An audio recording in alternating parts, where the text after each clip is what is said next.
Welcome back to my animal education series. Today I'm doing another virtual interview with a new friend from Greece. So do you mind introducing yourself, tell us what organization you are with, and how long you've been there?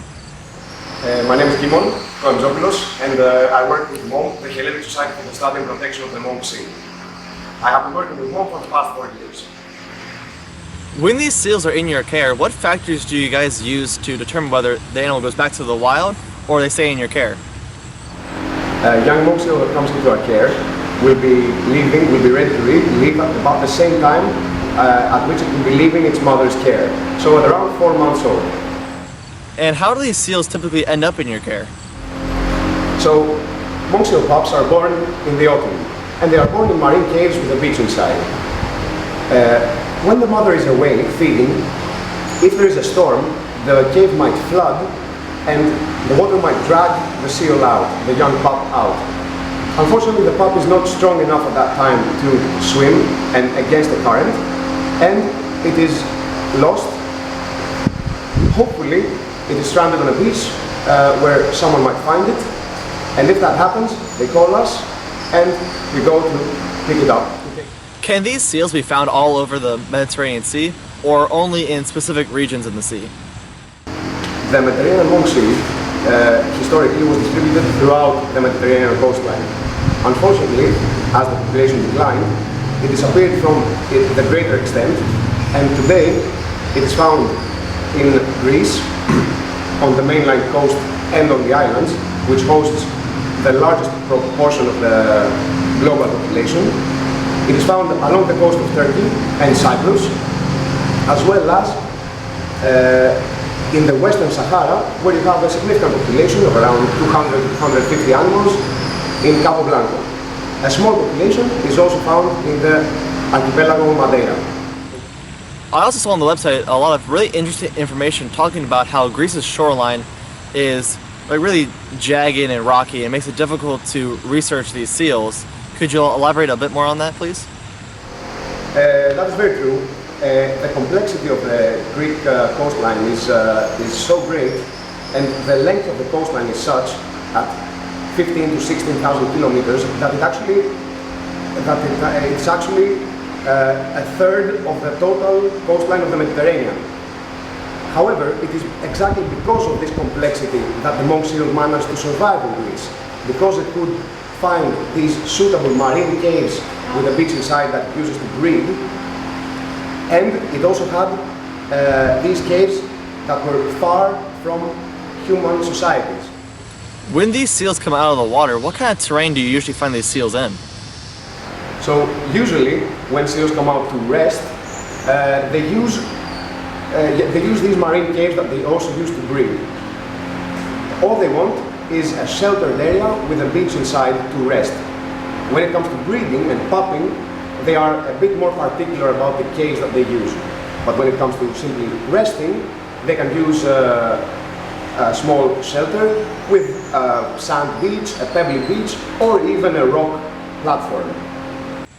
Most pinnipeds eat sea life, but what does this seal's diet consist of? The Mediterranean monk seal feeds mainly on the continental shelf, up to 200 meters depth. And in reality, it eats almost everything. It eats fish, it can eat crabs, squid. Its favorite food is octopus. Does their diet and territory conflict with the local fishing industry? For sure.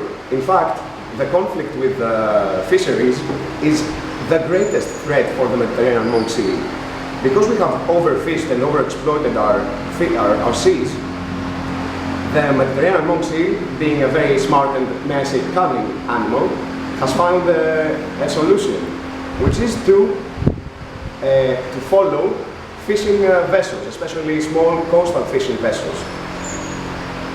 The seal will steal from stationary nets and from long lines, which of course causes damage to fishermen's income, not only by reducing their catch, but also by causing damage to their fishing equipment.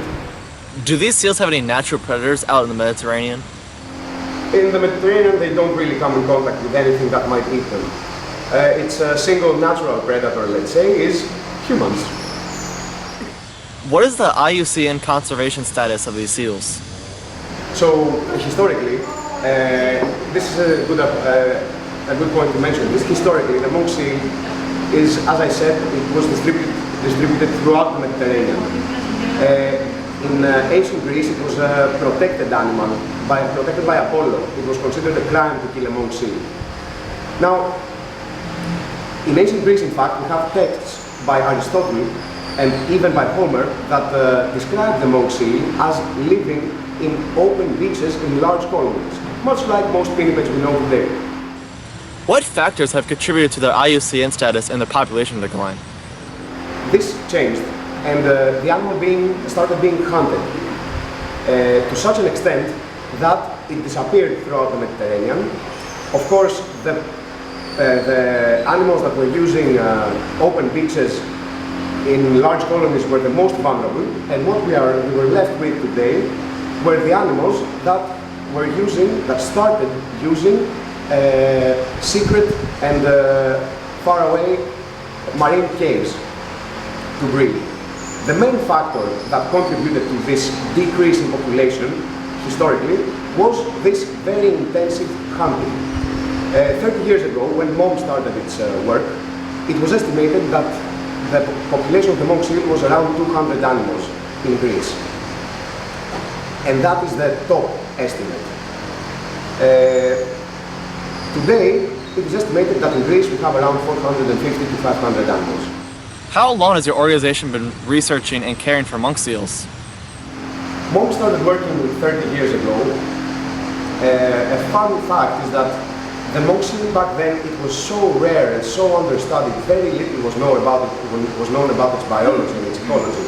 In fact, when MOM's researchers first started their work, they were told by academics that it was academic suicide to research the monk seal because they would simply not find the seal, they would simply not be able to work with the seal. However, with dedication and patience and hard work in the field, we see the results today. The seal, we know a lot more about the seal than we did back then. The population is increasing and the results are striking.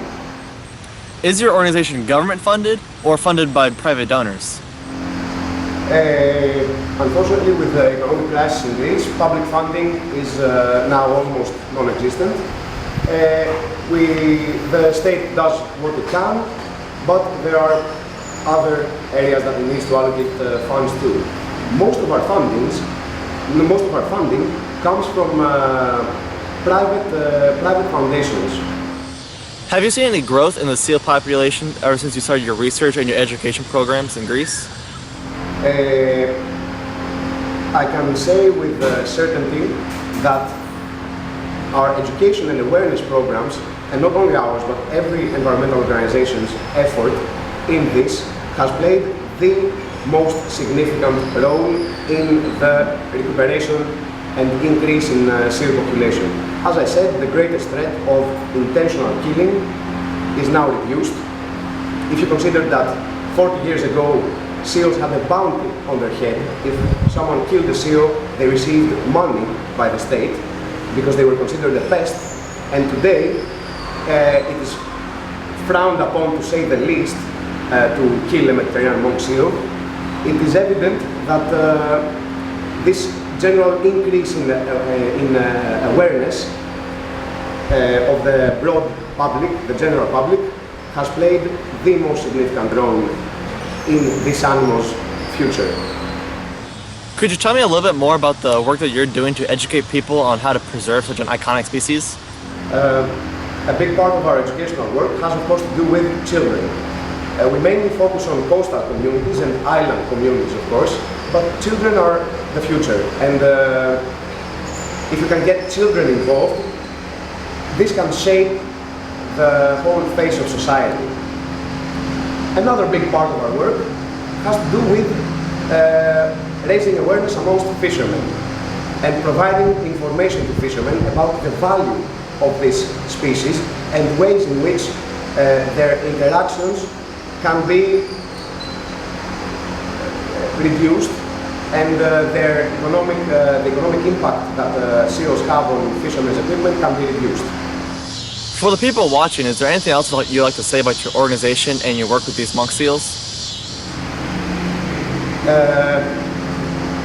I think that, not to brag, but the story of the Mediterranean monk seal, a species that was on the brink of extinction and has recovered since then and is still recovering, even though there is still a long way to go, is a success story of conservation that can be a very good example and a very hopeful example for other conservation efforts around the world.